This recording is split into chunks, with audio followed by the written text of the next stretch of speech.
Hello all, welcome back to screen space. ఈ వీడియోలో conclave movie review గురించి అయితే తెలుసుకుందాం. ప్రెసెంట్ ఇది ప్రైమ్ వీడియోలో అయితే స్ట్రీమ్ అవుతుంది అండ్ బుక్ మై షోలో కూడా రెంట్ ఆప్షన్లో అయితే ఉంటుంది. తెలుగులో అయితే అవైలబుల్గా లేదు, ఇంగ్లీష్ లాంగ్వేజ్ ఉంటుంది, సబ్ టైటిల్స్ అయితే చూడొచ్చు. మూవీ డ్యూరేషన్ అయితే 2 hours 15 minutes అయితే ఉంటుంది. స్టోరీ ప్లాట్ విషయానికి వచ్చేస్తే క్యాథలిక్ చర్చ్ లో ఉండే పోప్ అయితే అకాలంగా మరణించడం అయితే జరుగుద్ది. అతని ప్లేస్ ని భర్తీ చేయడానికి అయితే కొన్ని ఎన్నికలు అయితే జరగడం జరుగుద్ది. దాన్నే కాంక్లేవ్ అని అయితే పిలుస్తూ ఉంటారు. ఆ ఎన్నికలని సమన్వయం చేయడానికి అయితే కార్డినల్ థామస్ లారెన్స్ అనే ఒక వ్యక్తికి అయితే అప్పగించడం జరుగుద్ది. కాకపోతే ఆ చర్చ్ లోపల చాలా సీక్రెట్స్ అయితే నడుస్తూ ఉంటాయి. కార్డినల్ థామస్ లారెన్స్ లైఫ్ లో కూడా చాలా రహస్యాలు అయితే ఉంటాయి. మరి దాని తర్వాత ఏం జరిగింది, మరి వాళ్ళు ఎవరిని ఎన్నుకున్నారు, మరి ఆ రహస్యాలు ఏంటి, వీటన్నిటి చుట్టూ నడిచే స్టోరీయే కాంక్లేవ్. ఇక ఫుల్ రివ్యూలోకి వెళ్ళిపోయే ముందు మీరు కనుక ఛానల్కి కొత్త కూర్చుంటే వెల్కమ్ టు స్క్రీన్ స్పేస్. వీడియోని ఖచ్చితంగా లైక్ చేయండి. ఈ వీడియో కింద డిస్క్రిప్షన్ లో మన సెకండ్ ఛానల్ లింక్ అయితే ఇవ్వడం జరిగింది. ఇన్ కేస్ మన మెయిన్ ఛానల్కి ఏమైనా ప్రాబ్లం ఉంటే మీతో కనెక్ట్ అవ్వడానికి నాకు ఆ సెకండ్ ఛానల్ అయితే ఉంటుంది. సో ఖచ్చితంగా సబ్స్క్రైబ్ చేసుకోండి. ఆ సెకండ్ ఛానల్లో ప్రెసెంట్ అయితే కంటెంట్ వస్తుంది, అది కూడా story explanation, movie explanation content అయితే వస్తుంది.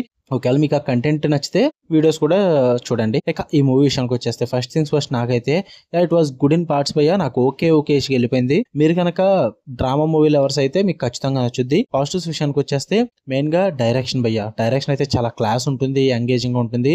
ప్రతి సీన్ లో కూడా ఆ టెన్షన్ అయితే బిల్డ్ చేస్తారు డ్రామా వైజ్ అయితే.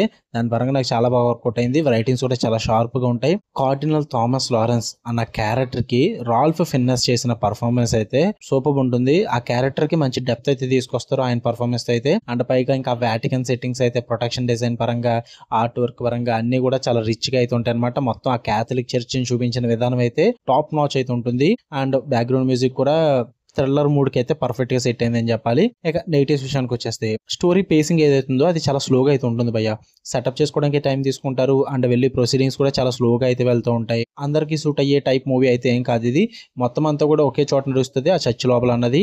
అండ్ ఎక్కువగా చర్చ్ కి సంబంధించిన సన్నివేశాలు, ఆ చర్చ్ కి సంబంధించిన కన్వర్సేషన్స్, ఎక్కువగా పాస్టర్స్ మధ్య జరిగే కన్వర్సేషన్స్, ఇలా వీటి కోసం ఎక్కువ నడుస్తుంటుంది అనమాట. అందరికి నచ్చే డిస్కషన్స్ అయితే ఏముండదు. ఒక నార్మల్ డ్రామా లవర్స్ కూడా ఇబ్బంది పడే విధంగా అయితే ఉంటుంది. సో అందరికీ అయితే వర్త్ ఇట్ కాదు ఈ మూవీ అన్నది. అండ్ పూర్తిగా చర్చ్ లో జరిగే రాజకీయాలు ఆ చర్చికి సంబంధించిన కంటెంట్ మీద ఆధారపడి ఉంటుంది అనమాట. సో వాటి పరంగా డ్రామా ఎవరన్నా చూద్దాం అనుకుంటే చూడండి, లేదంటే ఇంకెవ్వరికి కూడా వర్త్ ఇట్ కాదు భయ్య. చాలా ఇబ్బంది పడతారు, అంతగా నచ్చదు ఎవరికి కూడా. సో మీరు చూద్దాం అనుకుంటే ప్రైమ్ వీడియోలో ఉంది, చెప్తున్నా కదా, కేవలం డ్రామా లవర్స్. అది కూడా ఆ చర్చ్ కంటెంట్ అండ్ ఆ రాజకీయాలు, పాలిటిక్స్, ఆ చర్చ్ లోపల ఏం జరుగుతుందన్న కంటెంట్ గురించి ఇంట్రెస్ట్ ఉంటేనే చూడండి. వాటి పరంగా అయితే మూవీ మీకు వర్కౌట్ అవుద్ది, అందులో డౌటే లేదు. లేదనుకుంటే అవాయిడ్ చేసేచ్చు భయ్య. అండ్ ఫ్యామిలీ వాచబుల్నే, కాకపోతే ఫ్యామిలీతో చూసే ఎలిమెంట్స్ అయితే ఏమి ఉండవు ఈ మూవీలో. ఎందుకంటే చర్చ్ రాజకీయాలు మెచ్యూర్డ్ కాన్సెప్ట్ అయితే ఉంటుంది అనమాట. ఫ్యామిలీతో చూసే ఎలిమెంట్స్ అయితే మూవీలో ఏముండవు, కానీ చూద్దాం అనుకుంటే చూడొచ్చు. ఓకే, మీకు కనుక వీడియో లైక్ చేయండి, షేర్ చేయండి, మీ ఒపీనియన్స్ కూడా కామెంట్ చేయండి. ఇలాంటి మరిన్ని interesting movies and web series reviews కోసం బెల్ ఐకాన్ ఆన్లో పెట్టుకుని ఆల్ నోటిఫికేషన్స్ క్లిక్ చేసి పెట్టుకోండి. అప్పుడే నేను పెట్టే డైలీ కనెక్ట్ అయితే మీరు మిస్ అవ్వకుండా ఉంటారు. Love you all, bye.